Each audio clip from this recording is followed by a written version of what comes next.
नमस्कार, आप देख रहे हैं जी न्यूज। आपके साथ हूं मैं रूबिका लियाकत। बहस के नंबर 1 शो ताल ठोक के में आप सभी का बहुत बहुत स्वागत है। तो क्या यूपी में नेताओं का भरोसा विकास के नारों से उठ चुका है? क्या अब नेता यूपी को भड़काकर, विवाद उठाकर और बदजुबानी से यूपी की जंग जीतेंगे?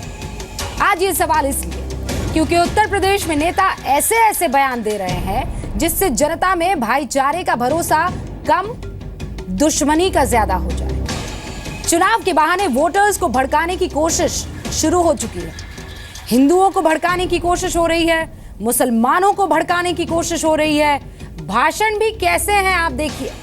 यूपी में बीजेपी सरकार बनी तो मुसलमानों की नमाज बंद हो जाएगी। हिंदुओं के लिए पश्चिमी यूपी कश्मीर बनने वाला है। इसके अलावा प्रधानमंत्री मोदी पर बेहद आपत्तिजनक टिप्पणी की जाती है। सवाल यह है कि यूपी में जो नेता विकास के दावों पर वोट मांग रहे हैं, उनकी आंखें अपने ही नेताओं के शर्मनाक बयानों पर बंद क्यों हो जाती है? आखिर क्यों सुप्रीम कोर्ट के निर्देशों की जानबूझकर अनदेखी की जा रही है?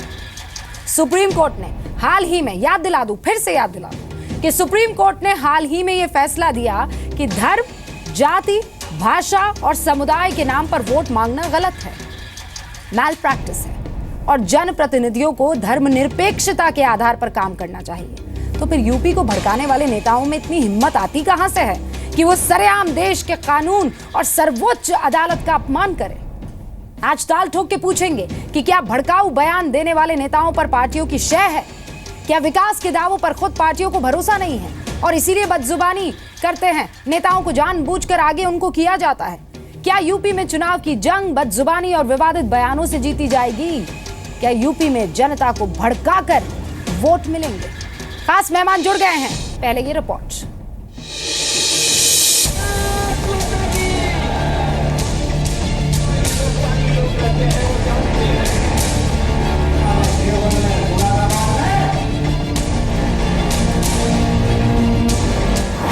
वो लखनऊ जाता है, रामलीला के मैदान में रावण जलाने के लिए, और ये भूल जाता है कि सबसे बड़ा रावण लखनऊ में नहीं, दिल्ली में रहता है। उसके जलने की जरूरत। अजान और भी बंद हो जाएंगी, नमाज और भी बंद हो जाएगी और वोट की पावर खत्म हो जाएगी। हो सकता है कि उत्तर प्रदेश या हिंदुस्तान का यह आखिरी इलेक्शन हो कि सुरेश राणा का इलाज कर दिया और मैंने मार दिया तो हरियाणा में, देवबंद में, मुरादाबाद में कर्फ्यू लग जाएगा। मुझे इस बात का भय होता है कि 19 जनवरी 1990 में कश्मीर में हिंदुओं को सामूहिक पलायन करना पड़ा था, सामूहिक कत्लेआम हुआ था, मां बहनों की इज्जत के साथ सरेआम खिलवाड़ हुआ था। और इस प्रकार का दृश्य कहीं और देखे हैं तो नजदीक से आज हम या तो बंगाल में महसूस कर रहे हैं या पश्चिमी उत्तर प्रदेश में महसूस कर रहे हैं। हमेशा सांप्रदायिक राजनीति मुलायम सिंह यादव ने की थी और मैं उनसे कहना चाहूंगा कि अब तो मरने का समय आएगा, जीने का समय उनका रहा नहीं। तो समाजवादी पार्टी इसी चुनाव में दफन हो जाएगी। ताल ठोक के आज का पहला सवाल, क्या पार्टियां यूपी में जनता को भड़का कर लेंगी वोट? दूसरा सवाल, विकास के नारों से किनारा करके विवादित बयानों का सहारा क्यों? तीसरा सवाल, क्या विवाद और बदजुबानी से जीतेंगे यूपी की जंग? और ताल ठोक के आज का चौथा सवाल, यूपी में गाली को नेताओं की ताली क्यों?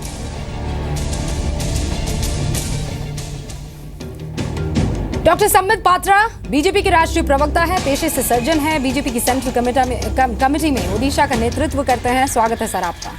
नवेद सिद्दीकी साहब जो कि प्रवक्ता हैं समाजवादी पार्टी के, ऑल इंडिया रेडियो में मशहूर जॉकी रह चुके हैं, 2012 के चुनाव में अखिलेश यादव के साथ प्रचार किया था।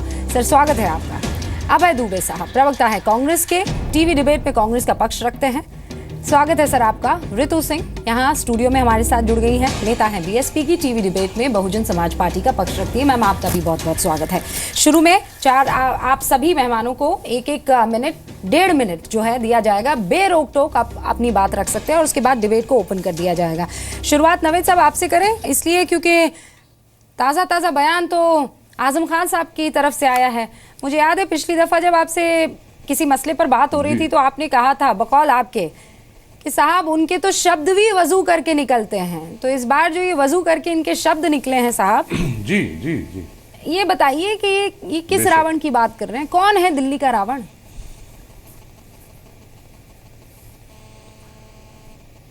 रूबिका जी, देखिए ऐसा है कि जहाँ तक बयान की बात है तो हमारे बयानों को हम लोग तो पहली चीज़ ये है कि विकास की बात करते हैं, डेवलपमेंट की बात करते हैं। हम अपने वजीर आला की बात करिए, हमारे वजीर आला उत्तर प्रदेश अखिलेश यादव जी हमेशा पॉजिटिव सोच रखते हैं और एक सकारात्मक राजनीति करते हैं, अपना काम देखते हैं, अपने काम की बात करते हैं, किसी और से उनको कोई लेना देना नहीं। लगातार यही कहते हैं कि हम जो हैं अपना काम कर रहे हैं, अपने काम पर फोकस्ड हैं और अपने काम की ही बात करते हैं। यही हम लोगों को भी उनका आदेश है कि अपने काम की ही बात हम करें। रही बात जुबान की, आपने बहुत अच्छी बात फरमाई। मैं पहले भी कहा था, अभी भी कहता हूं कि लफ्ज जब तक वजू नहीं करते खां साहब गुफ्तगू नहीं करते। अब खां साहब के बयानों को गलत नजर से देखा जाता है। अब क्यों, किसी को क्या कहा उन्होंने? पहले तो उन्होंने किसी का नाम नहीं लिया, उन्होंने ये कहा कि रावण दिल्ली में रहता है। अब कोई अपने को दिल्ली का समझे, अब कोई अब कहाँ का समझे ये नहीं मालूम, लेकिन नाम किसी का नहीं लिया। लेकिन जिसके बारे में अगर कुछ कहा तो भाई अब आप अच्छी तरह से रावण से तुलना आदमी क्यों कर सकता है, उसकी भी वजह होती हैं। लेकिन आप एक चीज देखिए, हमारे नहीं, आप भारतीय जनता पार्टी पे जाइए, उनके एक नहीं, हमारे यहाँ में आप एक नाम बताती हैं लेकिन उनके में 6-7 नहीं 10 नाम हैं और वो 10 नाम मुल्क को बांटने का काम कर रहे हैं। आज की तारीख में 10 नाम मुल्क के बीच में दीवार खड़ी करने की बात कर रहे हैं, वो 10 नाम दरार पैदा कर रहे हैं और उन दरारों को रोकने के लिए कोई आगे नहीं आ रहा। एक भी शख्स उनके ऊपर कोई लगाम नहीं कस रहा है। मुल्क बंट रहा है और मुल्क को बांटने की कोशिश की जा रही है। बस सर, वक्त खत्म हुआ। आपके नेता कुछ कह दें तो वो ठीक है, दूसरे नेता कुछ कह दे तो बट जाएंगे, कट जाएंगे, हालात खराब हो जाएंगे। ये बड़ा सेलेक्टिव आपका क्रिटिसिज्म है, इसी को लेकर बार बार परेशानी होती है। सर, टाइम ने आपको बचा दिया। बहरहाल डॉक्टर पात्रा, बात तो ये सही है कि यहाँ उत्तर प्रदेश में अजीब व गरीब बयानों की अगर बात आ जाए तो अच्छी खासी लिस्ट है सर। पश्चिमी यूपी पूरी तरह से कश्मीर बनने की राह पर है। आदित्यनाथ बीजेपी के जीते तो कह रहे ना मुरादाबाद और देवबंद में कर्फ्यू लगा दूंगा, बीजेपी सुरेश रैना। मुलायम के मरने का वक्त आ गया है, पार्टी दफन हो जाएगी, संजीव बालियान बीजेपी। प्रियंका गांधी कांग्रेस दफ्तर में पड़ी पुरानी फाइल है, विजय सोनकर शास्त्री बीजेपी। विनय कटियार, आदित्यनाथ, विद्या सागर सोनकर। ये सर, ये कितने, मेरे पास लिस्ट जो है वो बहुत लंबी है। 1.5 मिनट ऊपर तो मेरा सवाल हो जाएगा सर अगर पूछने गई तो।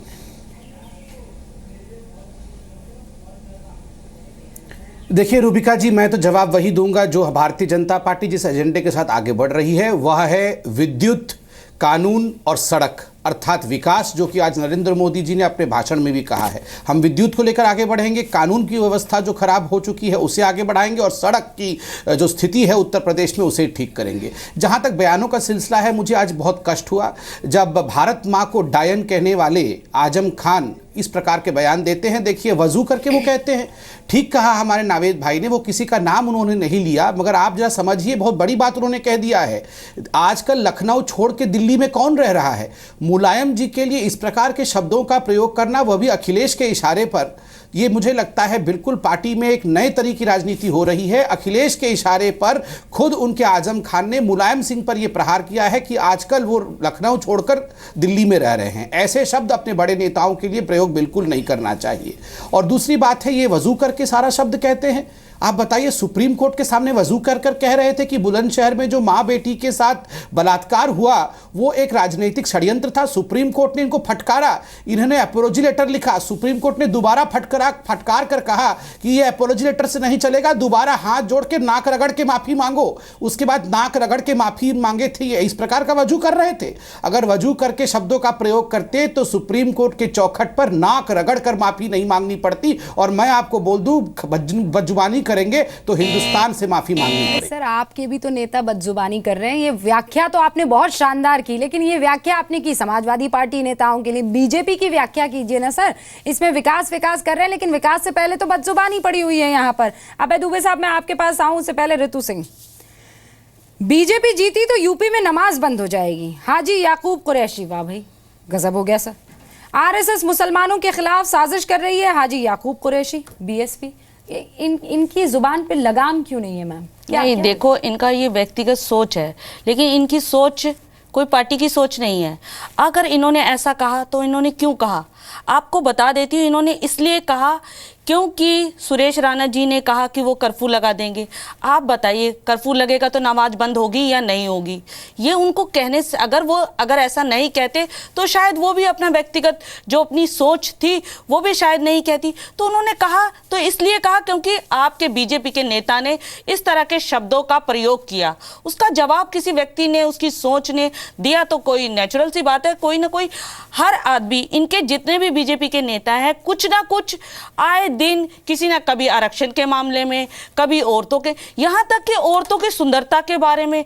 क्या आप यूपी में जाएंगे तब भी वो सुंदर चेहरे ही ढूंढेंगे? जिस तरह के आपने एक प्रियंका गांधी को कि हमारे यहाँ तो बॉस और भी अच्छे हैं। तो ये सारे शब्द, इस तरह की बातें नेताओं को तो नहीं शोभा देती हैं, क्योंकि नेताओं को अगर लोग चुनते हैं तो एक आशा की तरफ से उनकी तरफ देखते हैं कि शायद ये हमारे लिए कुछ अच्छा करेंगे। लेकिन आपकी सोच अगर इतनी गंदी और खराब हो जाएगी तो आप देश के बारे में कब सोचेंगे, लोगों के बारे में कब सोचेंगे? आप लोगों से तो लोगों को मतलब अच्छा करने की जगह आपसे डर लगेगा कि ये हमारे लिए कुछ अच्छा नहीं करेंगे, हमारा शायद बुरा करेंगे। क्योंकि बुरा करने के आपके जो वाक्य हैं, जो शब्द हैं, वो आप इस तरह की भाषा का प्रयोग करते हैं कि नेताओं से भी लोगों को डर लगने लगा है। जैसे कभी कभी लोग कह देते हैं पुलिस से थाने में जाकर औरतों को डर लगता है, वैसे ही आजकल के बयानबाजी से औरतों को लगता है कि ऐसे नेता चुनकर आएंगे तो ये हमारे बारे में नहीं सोचने वाले। ये लोगों की सोच हो गई है। तो इसलिए कम से कम नेता, जो भी नेता अगर चुनकर आता है, कम से कम अपनी सोच को बदले। और कानून में भी, देश में भी एक ऐसा कानून बनना चाहिए, जो नेता इस तरह की भद्र भाषा का प्रयोग करे उसे पार्टी से निकाल देना चाहिए। और साथ में ये नहीं हो कि उसको तो आप पार्टी से बाहर निकाल दें, उसकी बीवी या किसी और को पद दे दें। तो उसके लिए कम से कम कुछ नियम बनने चाहिए। जी, तो आप कर दीजिए ना, आपकी पार्टी से शुरुआत कर दीजिए। हाजी याकूब जो अजीब अजीब धर्म के नाम पर उकसाने की बातें कर रहे हैं, देखिए, आप बीजेपी के जो नेताओं ने इस तरह के भाषणबाजी किया, क्या उनको बीजेपी ने निकाल दिया? ये कोई हमारी पार्टी का, उनका व्यक्तिगत, बीजेपी ये काम नहीं कर रही है, वो हम भी नहीं कर रहे हैं। व्यक्तिगत हमारी पार्टी की सोच नहीं है, ये उनकी व्यक्तिगत सोच। और उन्होंने जब बीजेपी के नेताओं ने इस तरह से बोला, जी 1 सेकंड रुक जाइए, 1.5 मिनट मुझे अभी अभय जी को देने, उसके बाद डिबेट ओपन होगी, उसके बाद आप अपनी बात रख लीजिएगा। अभय दुबे साहब, आपके दोस्त हैं, आपके साथी हैं, ये साथ आपको भी पसंद आ रहा है, तो आजम खान का ये बयान भी आपको पसंद आ रहा है? रूबिका जी, देखिए, देश के प्रधानमंत्री जी और प्रधानमंत्री जी के पद की गरिमा है। न समाजवादी पार्टी, आजम खान और कांग्रेस पार्टी ने कभी रावण निरूपित नहीं किया। मुझे रामायण काल का एक प्रसंग याद आता है कि कैसे रावण ने अपने मामा मारीच को स्वर्णमृग का रूप धारण कराया और खुद ने छद्म वेश भिक्षुक का धर के माता सीता का हरण किया। और तुलसीदास जी कहते हैं, नाना विधि कही कथा सुहाई, राजनीति भय प्रीत दिखाई। किस प्रकार से कई विधियों से कथा सुना करके राजनीति से, भय से, प्रीत से सीता का अपहरण किया। आप अपने स्मृति पटलों को चिन्हित कीजिए तो 2014 में देश में किस प्रकार की कथाएं सुनाई गई, किस प्रकार का भय का वातावरण बनाया गया, कैसी प्रीत निभाई गई, अच्छे दिन के गए दिवा स्वप्न दिखाए गए और सत्ता का अपहरण किया गया है। तो मुझको लगता है कि इस दृष्टिकोण से इस पूरे वक्तव्यों को देखना चाहिए। और अब यह दायित्व बनता है देश की जनता का कि वो कैसे जो सत्ता का हरण हुआ है उसको सही मायने में वास्तविकता का धरातल दें और सही रूप में प्रतिपादित करें। अभी संबित पात्रा जी सुप्रीम कोर्ट की व्याख्या कर रहे थे तो उत्तर प्रदेश में प्रधानमंत्री जी ने गंगा की झूठी सौगंध खाई और सुप्रीम कोर्ट ने फटकार लगाई। प्रभु श्री राम को इन लोगों ने छला उत्तर प्रदेश में और पूरे देश में, और उनके नाम पर छद्म वेश धारण करके, भद्र वेश धारण करके दस्युवृत्ति के लोगों ने सत्ता पाई है। तो हम सामूहिक रूप से कांग्रेस पार्टी और समाजवादी पार्टी इस प्रयास में है कि इस मुखौटे को हटा करके इनका। सर, कथा अभी यहाँ भी थी, लेकिन मैं ये नहीं समझ पाई कि आपने आजम खान के उस बयान को एंडोर्स किया या नहीं किया, आपने निंदा की या एंडोर्स किया, मुझे एक लाइन में ये बता दीजिए। देखिए, हमने पहले ही कह दिया कि प्रधानमंत्री जी के प्रति क्योंकि हम आदर का भाव रखते हैं, वो राजनीतिक भारतीय जनता पार्टी के नहीं, देश के प्रधानमंत्री हैं, लेकिन जो सही स्वरूप है वो मैंने प्रस्तुत किया है। किस प्रकार भारतीय जनता पार्टी का कृतित्व है, बीजेपी नहीं, समाजवादी पार्टी के आजम खान ने जो बात कही है अभय दुबे जी, वो ठीक कही या गलत कही? दोनों शब्दों में से एक चुन लीजिए ना। वो प्रधानमंत्री ठीक जी बात के कही या गलत बात प्रधानमंत्री कही? जी के परिप्रेक्ष्य में सोच रही हैं प्रधानमंत्री जी के परिप्रेक्ष्य में नहीं कि भारतीय जनता पार्टी का क्या कृतित्व है, ये आजम खान साहब ने बताया। सर ये लोग आप व्याख्या कैसे कर लेते हैं? ये ऐसी वाली व्याख्या जो है वो जनता या हम क्यों नहीं कर पाते हैं? दूसरी पार्टियों के लिए अलग व्याख्या, अपनी पार्टी अपने साथी पार्टी के लिए अलग व्याख्या। रूबिका जी, ये आप चारों ने यही काम किया। जनता ही की व्याख्या है ये। आप चारों ने यही काम किया। हाँ नाविद साहब बताइए, आपके पास क्या अपना एक्सक्यूज लॉजिक है? क्या लॉजिक है नाविद साहब? रूबिका जी, लॉजिक ये है कि ये जो आज आपने मुद्दा उठाया है, पहली चीज ये मुद्दा इसलिए ये गलत मैं कहूंगा क्योंकि उन्होंने किसी का नाम नहीं लिया, और नाम किसी का नहीं लिया। आप जबरदस्ती इसको पोर्ट्रे करके आप जबरदस्ती के प्रधानमंत्री को नरेंद्र मोदी जी को कहा, ये जबरदस्ती मीडिया में भ्रम फैलाया जा रहा है, ट्विटर पे चल रही है चीजें। अरे मैंने तो शुरू में ही पूछ लिया था, उन्होंने किसी का नाम नहीं लिया। अब दिल्ली में कौन रहता है? आप मेरे लिए आसान कर दीजिए, कौन है दिल्ली में? कौन? देखिए वो अभय दुबे साहब तो कह रहे हैं प्रधानमंत्री, मैंने तो उनसे नहीं कहा।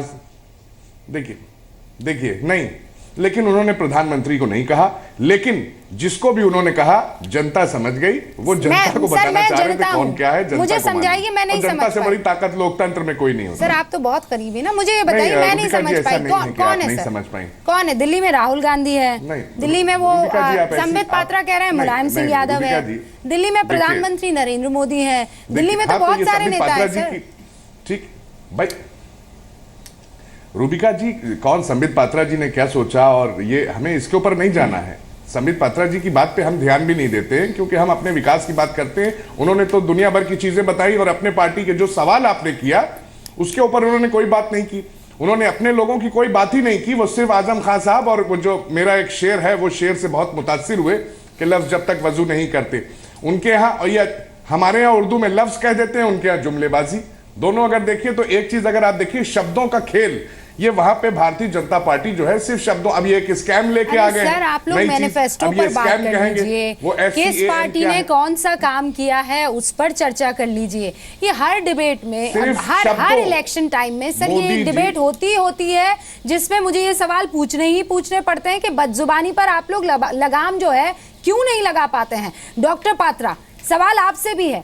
प्रधानमंत्री नरेंद्र मोदी वहां पर विकास की बात करते हैं, विकास की रथ को रफ्तार देने की लगातार बात करते हैं। यहाँ योगी आदित्यनाथ हो, दूसरे ये सारे जो मैं नाम गिनवा रही हूँ आपको, विनय कटियार हो, विद्यासागर सोनकर हो, इनको क्यों छूट मिल जाती है? बहुत नाम है मोहतरमा, एक सेकंड नवेद साहब, एक सेकंड, ये इनके ऊपर कोई कार्रवाई क्यों नहीं होती है? मैंने दोनों को शांत होकर सुना, अब मैं बोल सकता हूँ? हाँ बिल्कुल। हाँ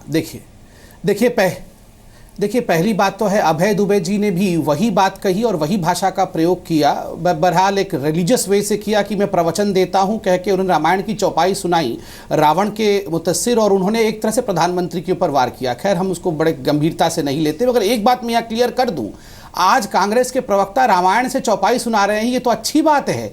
कल सोनिया गांधी जी के कहने पर उन्होंने एक एफिडेविट भी दिया था राम के विषय में, सेतु समुद्रम को लेकर, कि Ram does not exist, Ram का तो वजूद ही नहीं है। और इनके जो साथी थे डीएमके के, उन्होंने उसमें लिखा था कि राम ने कौन सी इंजीनियरिंग कॉलेज से पढ़ाई की जो उन्होंने ब्रिज का कंस्ट्रक्शन कर दिया। आज इनको रामायण की चौपाई तक वापस आनी पड़ी। धन्यवाद। यही हिंदुस्तान की सुंदरता है, यही भारतीय जनता पार्टी की राज की सुंदरता है कि लोगों को रामायण पढ़ना तो पढ़ रहा है, वरना तो आप इटली की किताब पढ़ने में व्यस्त थे।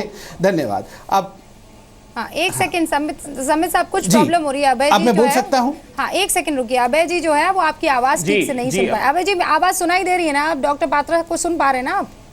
हाँ अभी चालू हुई है आवाज। नहीं, वो बीच में हम सब अपने बीच में एक्चुअली हम सब एक दूसरे को नहीं सुन पा रहे हैं, कुछ प्रॉब्लम है आवाज में। मैं भी बहुत देर तक नावेद साहब को सुन नहीं पाया। खैर मैं अपना विषय रख देता हूं। देखिए दूसरी बात है, जहां तक आपने योगी आदित्यनाथ जी की, नहीं सच टेक्निकल फॉल्ट है। दूसरी बात है, जहां तक योगी आदित्यनाथ जी का सवाल है, मैं इस पे बता दूं उन्होंने क्या कहा। उन्होंने पलायन के विषय में कहा। एक छोटा सा उदाहरण देता हूं रूबिका जी, खुद आपके साथ बैठ के मैंने कई डिबेट किए हैं कैराना को लेकर। कैराना में जिस प्रकार का पलायन हुआ, यही हमारे कांग्रेस के साथी थे, यही समाजवादी पार्टी के साथी थे जो हम पे हंसते थे, कहते थे ये झूठा है, ये रिपोर्ट मनगढ़ंत है।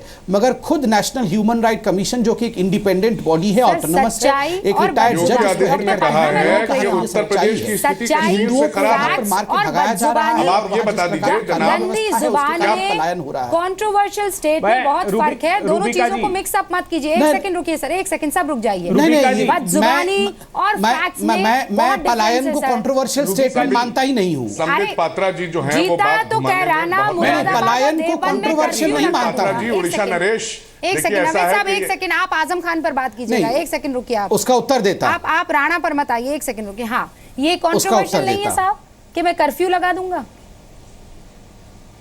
नहीं, देखिए, अगर उनका यह कहना हुआ होगा कि कानून की व्यवस्था अगर बिगड़ेगी जिस प्रकार की उन इलाकों में बिगड़ी रहती है, मगर समाजवादी पार्टी के कान पर जूं तक भी नहीं रेंगती है। अरे यही तो अगर कला मैं हमें आऊंगा सीखनी है या ना हम सर, आएंगे ये तो आप हम लोगों की कानून जो कला है ना, अपने नेताओं की किसी भी बयानबाजी को इसमें तो मैं दिल से बोल रहा हूँ, वहां पर कानून की व्यवस्था ठीक करने की आवश्यकता है।